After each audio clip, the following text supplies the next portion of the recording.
It's good. Good energy.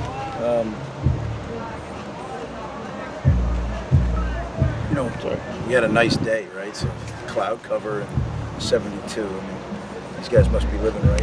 But I'm sure we'll get the heat here soon. And so it's a good little runway into camp, Johnny Lang, what's his role? Well, he's a quarterback, but he's also a multi-positional player, right? So he can line up at wideout, he can line up at tight end, he can line up at running back. He'll line up in different packages. He'll line up at different spots, and that's I think, a good weapon to have. You envision a bigger role for him? I mean, he had a pretty big role. You know what? Roles are earned, so if he deserves it, there'll be a bigger role. I hope so, because I think he's hard to defend if he can do multiple things. But you got to earn it. There's a lot of good athletes out there that want to touch the ball. Only one ball, so we'll figure it out. Does that kind of show you guys have trust in him? That's a lot, I assume, for one guy to handle all the different positions and responsibilities. Yeah, now we're not asking him to understand everything about every position. Johnny has things that Johnny does at each position. Yeah, but yeah, I trust Johnny. He works really hard. Yeah. Yesterday I asked about guys reporting. Any clarity on that? Yeah, why don't you ask me guys, and I'll answer questions rather than me. Because my mind was on practice, not the guys that aren't here. And you got to remember, sometimes the guys that aren't here, in my mind, haven't been here for 3 months. Okay. But you just don't know that yet. So if you ask guys, I'll answer. Is that fair? Yeah. Peyton Powell? Peyton is not here. Not here. Yeah. Any reason? Right now, he's not part of the team. We'll see if he does become part of the team. But as we speak today, he wasn't on the roster. So yeah. Christian Broswell make it? Christian's here. Christian had to have knee surgery, so he won't play this year. Robin, I saw him. He's a coach now. Robin is going to be a student assistant. He had to medically disqualify because of something that happened last year. So that's a shame because he's a great person, a great hard worker. But he's going to help us as a coach. He's going to be part of our coaching staff in that realm, and it will be an important part of what we do still. How much will turnovers be a theme of this training camp? I mean, you guys, you had some real good games. The Michigan State game comes to mind, Nebraska too. But I know it's always an emphasis. But how much of this training camp will it be a theme? Well, to me, the ball's the program. Coach Shiraka started that here in 2009 or whenever he joined us, and that's become part of who we are. So, yeah, it's critical on all three phases. If you have it, you need to continue to possess it, and if you don't, you're trying to take it away. Greg, since you've been here, you've had a ton of defensive linemen in the roster. Do you have an ideal number of how many guys you want to rotate on the interior? Well, what we like to do, and I'm not saying we can always do it, is we love to play 8 to 10 to 11 guys, and literally like hockey waves, keep rolling guys out there fresh. But you don't do that at some point. A tired so-and-so is better than a fresh so-and-so. So then that's where you stop. So again, those plays are earned, not, we don't just do it because that's our philosophy.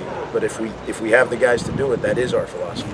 And sticking with the D-line, you guys signed Keontae Hamilton this past offseason as a tight end originally, and now he's on the defensive line. What went into that switch?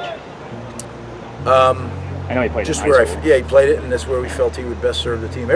Everything we do is to give us the best chance to win, and we feel like that's where he gives us the best chance to win, whether it be immediately or eventually, in some of the younger guys' cases. I think he's uniquely gifted, though. I think Keontae can play a lot of positions. Yeah.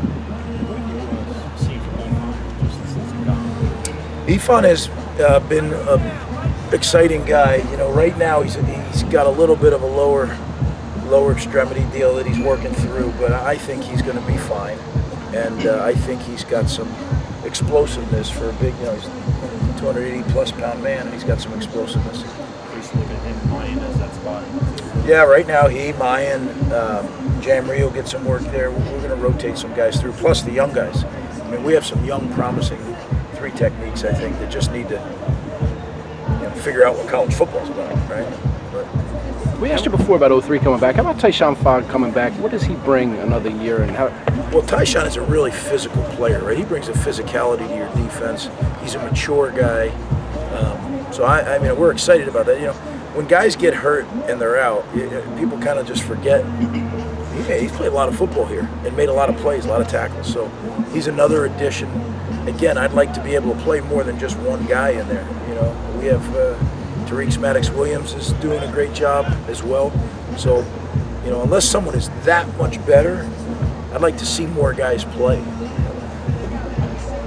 I know there's different rules and everything, but how much different is training camp from 2001 when you first arrived to now? Do you ever take a minute to kind of like soak it all in? I know it's a different walkway up here and obviously a new field and everything, but you know, ever take a minute to kind of like appreciate it? Well, I'll tell you what. First off, this facility, you know, the Towers, I can't thank them enough for what they did. I mean, this is unbelievable. This is as good as there is in America, right? The grass fields are immaculate. Matt Henn, our guy who takes care, he does an unbelievable job, and his staff. We got the new turf field over there. So this is night and day. I mean, right there used to be that light pole that was one storm away from falling and then finally did. Yep.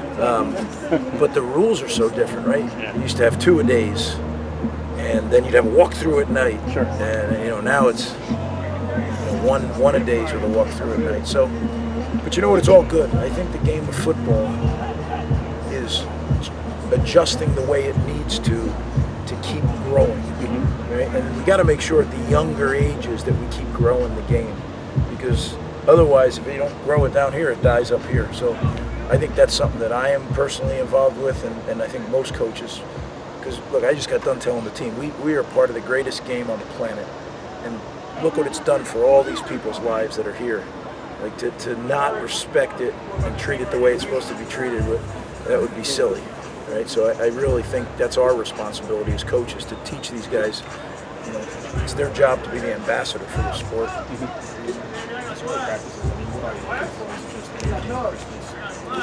Well, you know, we're in what you call the install period. So we will install 95% of our offense, defense, and kicking game in 6 practices. So that is, as you can imagine, a rush of information. But then you go back the rest of the camp and you shine it up. But it's the whole learning theory. You throw it all at them and you break it down. And then hopefully, as you get into the season, you bring it back together and it's ready to be put together. You know, some years it is, some years it isn't. That's depending on your team and your coaches. Greg, you have a lot of experience coming back into this